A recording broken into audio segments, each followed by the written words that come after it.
real estate brokers suck. They're the worst. I hate them. That's how struggling actor, soon-to-be reality TV's favorite real estate agent Ryan Serhant felt just 10 years ago. He made $9,000 in his first year in the business. Today, Ryan's company, Serhant, is on track to hit $5 billion in sales. What changed between that first year for you in the real estate business, going out and selling, to now being able to actually go close $2 billion worth of business? I mean, a lot changed. I did a TV show that put me around the world. That was super helpful. It made my cold call and my cold outreach a little bit easier. Who in New York City wants to deal with a reality TV real estate agent?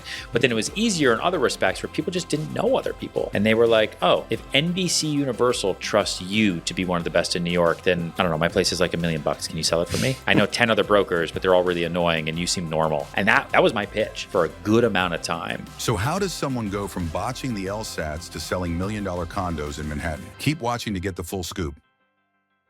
Everyone is in sales, whether they like it or not. You're either selling your fund, you're selling real estate, you're selling software, you're selling podcasting, you're selling advertising for podcasts, you're selling yourself as an author. You can go into the pharmacy right now, right? And you're going to tell them you have an itch. They will sell you hydrocortisone cream, right? And they're not going to sell you the local brand. They're going to sell you the expensive version because everybody is incentivized. And so it's just what makes the world go round. And I think, sales is really an unlocked skill set of the new economy. That was the American dream for 50 years, roughly, right? 60 years, let's say. But things have changed now. And yes. It's true, though. I mean, I think the art of sales is so important, especially in this day and age when AI is like taking over many jobs. Yeah. People are on Zoom all the time. It's like being willing to get in front of people, having the ability to connect with other humans, so fundamentally important. Yep. For you, how much of sales is actually you and your like genuine personality versus you acting? I don't think I act. I'll act if, we're going on camera and I have to they're like, oh, we're going to film you working out for an hour. It's all authentic. It's not what I would do in that hour at that time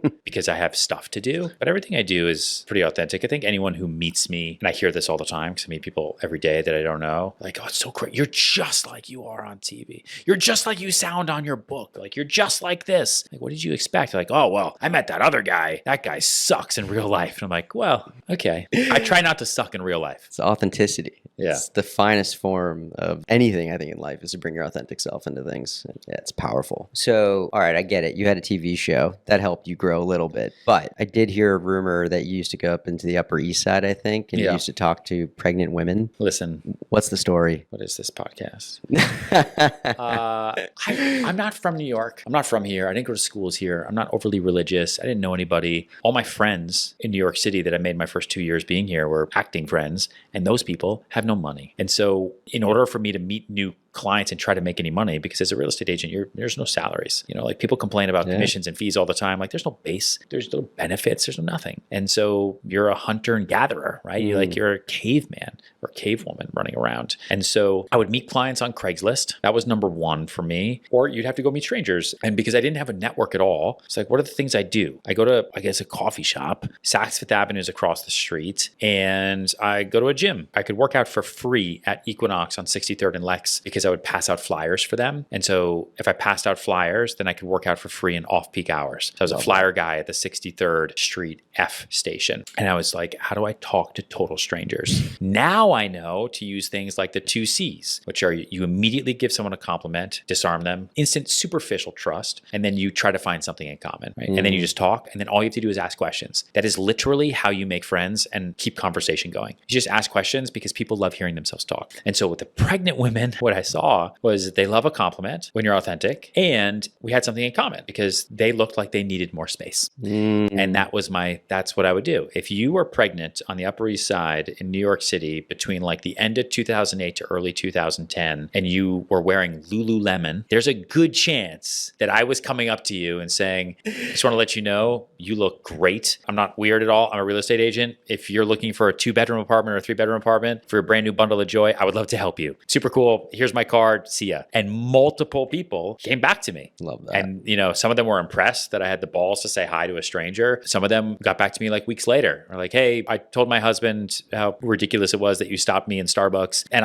I still am friends with some of those people to the day. I would also totally profile foreigners coming out of Saks Fifth Avenue. If you had more than 2 shopping bags, you could afford a new place. That's smart though. I mean, It is what it is. It's funny. So I don't know if I ever told you, but I was a real estate agent when I was when I was 18. I got my license. Nice. Winter break after my freshman year of college In a city? in Boston. Nice. Yeah, I made some good loot thanks to my brother and some good SEO, which was wonderful. Nice. Yeah, dude, solid SEO. It was amazing.